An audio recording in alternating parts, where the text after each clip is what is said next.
Good morning, you tubadors and you tubians. It is Thursday morning. Hopefully we get you this by noon. The speeds have been iffy. It seems like at night they're a lot slower. Don't know why. Should be the opposite, but was pretty good yesterday. Woke up, it's raining. Don't know if it's supposed to rain all day, but we got a pretty good soaking. We needed it. Maybe now I can get out there and do a lot of burning. I got a lot of burning needs done, but just gotta let the leaves fall, and I don't get in no hurry to do that. I got all winter to burn. But you gotta be careful around here. So I had a few people ask me why I don't get solar. Have you not been watching these videos of all these young people that are going off grid, getting solar? Do you realize how expensive and a pain in the royal butt going solar is? My bill on average is $100 a month. Why would I spend? It would cost me a fortune to get solar, and I'm perfect. I'm in the perfect house for it. I'm in the perfect spot. The sun comes up in the east and goes to the west, so I could basically put panels on both sides on my west side. Why spend all that? And that's the new movement, moving off grid. People moving from LA or the cities, and they're usually young people. That's fine for them. I don't want to screw with that. I got my grid 100 feet away. I'm tapping into it. I'm too old to jack with all that batteries and stuff. I couldn't even pick one of those batteries up anymore.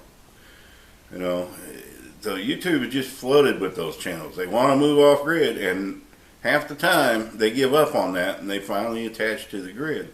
Because solar has not gotten, technologically, they have not gotten where they need to be, where you can power your own house. They have it, but you're going to spend a fortune. Watch some of these bigger channels that have it, like, Red Poppy Rant. He's constantly messing with it. Constantly adding and moving panels, and, that's fine if you're young and you want to deal with that. I don't. So that is my answer why I don't go solar. It's not worth it for $100 a month. What would I be saving? I wouldn't be saving a dime. It'd be costing me money. Not to mention, you got to keep an eye on the batteries. You got to have a generator to back up for when them. We get sun most of the time here, so it would probably work well. But I wouldn't want to put in the expense to get it when my bill's only $100 a month. I couldn't do solar for $1,200 a year. Just couldn't do it. My highest bill ever here was $140, and that was when my brother was out here. When I first bought the land, and we both lived. I lived in my fifth wheel. He had a motor home back there. We were running the AC. But that's been the highest one I've ever had. And this time of year, now it's going to go down like $69. But then it goes up a little bit. It averaged out to about $100 a month, and you can't beat that. So no, I will never go solar. Maybe if I was 30, I'd think about that. I had the energy to mess with it.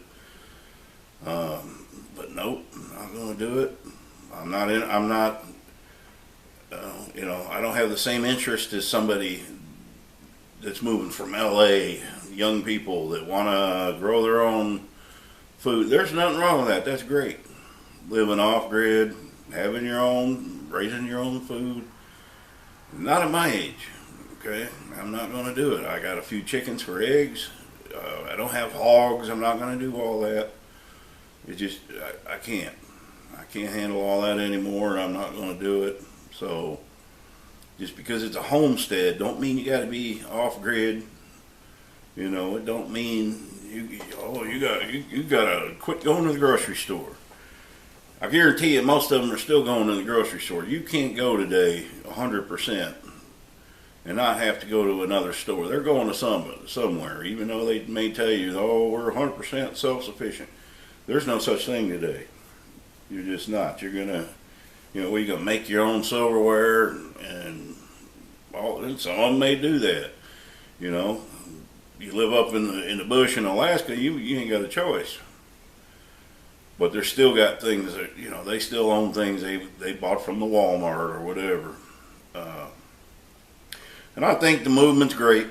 That young people want to get out of this, realizing, there's too many people in the city where the crime is too bad, and and don't be fooled. You got crime out here too. You got people on meth.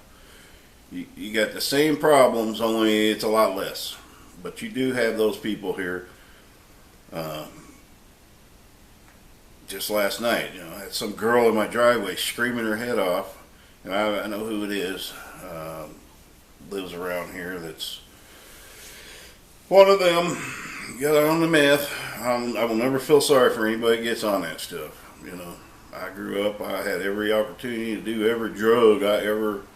I was around all that, and used the willpower to not do it. I drank alcohol, but that was as far as it went. I didn't even like smoking weed. I don't like how it makes my body feel. I've only done it a few times. I didn't care for it. Never did it again.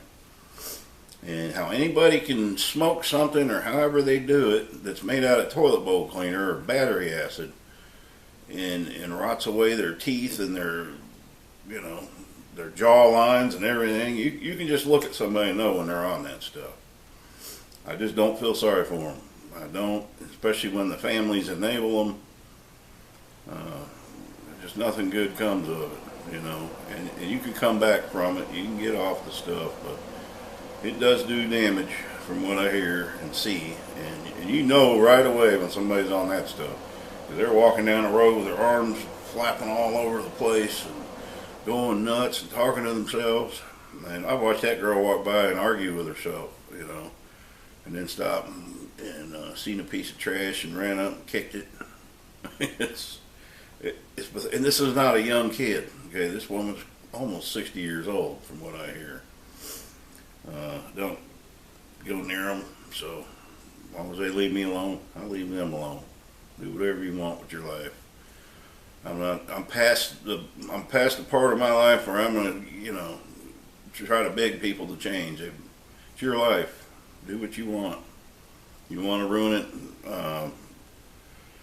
getting involved in drugs, and go ahead and do it. I don't have any problems with people who do weed and things like that. I don't see anything wrong with that. I just choose not to do it. It's your drug of choice. You can do whatever you want. I take vitamins in my prescription pills. I don't even like taking them. But unfortunately, and probably half of them I don't need. Not a lot of them anyway. I cut a bunch out. It just seems like every prescription drug has a side effect. It may help you, but then it's hurting you in another way. So what's the point in taking it? As long as you can deal with what's going on with you. But anyway, it's raining today, so don't know how long it's supposed to rain. Might get out there and do something. Can't really go anywhere. So I'm going to stay here, probably clean the house. Miss Rooster might get a bath today. Yeah. She's getting a little grungy. Excuse me. Gotta smooth the pipes over. Had a major pool of water on my counter. It's been a mystery. Where's this coming from? It's the coffee pot. I don't know if it's leaking or what, but the coffee, I'd fill the pot up, make the coffee, and it's 3/4 of the way full, but I got a big puddle on the counter. So it ain't long for this world. And then I solved the mystery. I thought maybe, I have my counter somewhere in my sink's leaking, but that's not it. It's the coffee pot. It's nothing. I've had that thing probably as long as I've lived here, so it's served its purpose, and we'll go on. We'll give it a funeral soon. All right, guys, I'm gonna let this end here. Just had to do a little rant. It's hard to come up with stuff this early in the morning, but I'm forced to do it so I can get it uploaded in time, but it ain't no big deal. I just kind of rattle off what's in my head at the moment. I guess people like it, so we'll go with it. Happy trails.